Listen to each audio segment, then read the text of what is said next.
जय श्री राम, जय महाराज जी की। स्वागत है आपका अपने चैनल जय गुरुदेव पर। पिछले के कुछ अंकों में हमने जाना कि कैसे महाराज जी ने अपने तत्वपूत मंदिरों हेतु स्थल का चयन स्वयं ही अपने महानिर्वाण से पहले ही कर लिया था।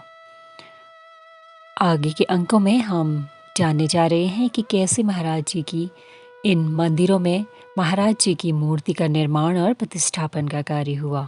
उनमें आज हम पहले जानेंगे कि कैंची धाम में कैसे यह कार्य प्रारंभ करने का निर्णय लिया गया। कैंची धाम में महाराज जी के मंदिर एवं उनकी मूर्ति के निर्माण तथा प्रतिष्ठापन की गाथाएं भी महाराज जी की अन्य लीलाओं के सदृश ही बहुत ही भावात्मक, आध्यात्मिक से पूर्ण और हृदयग्राही ही हैं। अंक में आगे बढ़ने से पहले यदि आप हमारे चैनल पर नए हैं तो सब्सक्राइब जरूर कीजिएगा और बेल आइकन जरूर दबाइएगा, जिससे कि आपको आने वाली नई वीडियो की नोटिफिकेशन मिलते रहे। चलिए बढ़ते हैं अंक में। वर्ष 1973-74 में भक्तों ने यह निर्णय लिया कि जहाँ पर पहले में से ही स्थापित अस्थि कलश में एक छोटा सा निर्माण किया गया है, वहाँ पर उसके ऊपर एक छोटा सा समाधि मंदिर भी बना दिया जाए। तब उस वक्त उसमें महाराज जी की मूर्ति के प्रतिष्ठापन का कोई प्रस्ताव नहीं था, परंतु स्वयं ही निराकार में प्रविष्ट बाबा जी महाराज को शायद यह स्वीकार न था कि अब उन्हें अब नहीं है माना जाए, अर्थात अब ऐसा ना माना जाए कि महाराज जी नहीं हैं और उनकी शाश्वत साकारता को चाहे वह जिस स्वरूप की हो केवल समाधि रूप देकर नकार दिया जाए।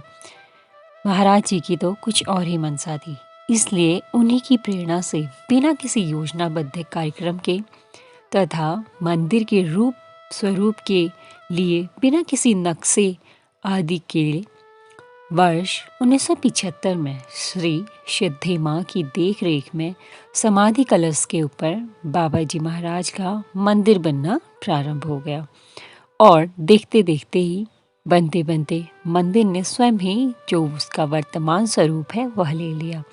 देखरेख करने वालों में, व्यवस्था करने वालों में या निर्माण में संलग्न राजमिस्त्रियों में से कोई भी तो न आर्किटेक्ट था, न ही इस मंदिर को ऐसा भव्य रूप दे पाता।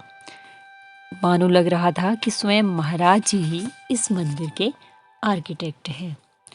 और महाराज जी ने माँ को स्वप्न में यह भी दिखा दिया था कि बाबा जी ने वे एक धोती और फटा सा कुर्ता पहने स्वयं ही अपना मंदिर बना रहे हैं। और फिर श्री माँ सहित बाबा जी महाराज के अनन्य भक्तों की भी तो यही लालसा थी कि महाप्रभु का, उनके आराध्य का मंदिर भी उनकी ही विशालता एवं भव्यता का प्रतिरूप हो। मंदिर निर्माण के लिए महाराज जी ने धन शक्ति की भी व्यवस्था कराई और जनशक्ति की भी। उन्हीं से प्रेरित होकर स्वयं ही कोई भक्त द्रव्य अर्पण करता इस हेतु, तो कोई मकराना संगमरमर, कोई मूर्ति के लिए अपनी ओर से आर्थिक सहयोग देता, तो किसी ने बाद में प्रांगण को आच्छादित करने के लिए लाल पत्थर। वस्तुतः बाबा जी महाराज की मनसा ही ऐसे भक्तों के अंतर में प्रतिबिंबित हो उन्हें हर प्रकार के सहयोग हेतु प्रेरित करती रही। भक्ति, प्रेम, श्रद्धा के प्रतीक ऐसे भाव मंदिर के निर्माण के लिए मिस्त्री कारीगर भी महाराज जी के प्रति समर्पित ही होना चाहिए था। केवल जीविकोपार्जन हेतु पगार प्राप्ति करने वाले नहीं। इसलिए श्री माँ ने बाबा जी महाराज के समय से ही उनके मंदिरों, आश्रमों के निर्माण में वर्षों पूर्व से रत श्री राम मिस्त्री एवं कारीगरों को इस हेतु वृंदावन से बुला भेजा।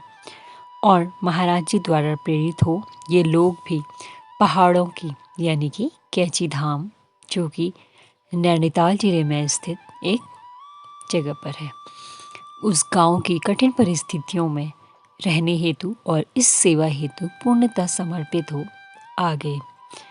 आज के अंक में हम यहीं तक विश्राम करते हैं।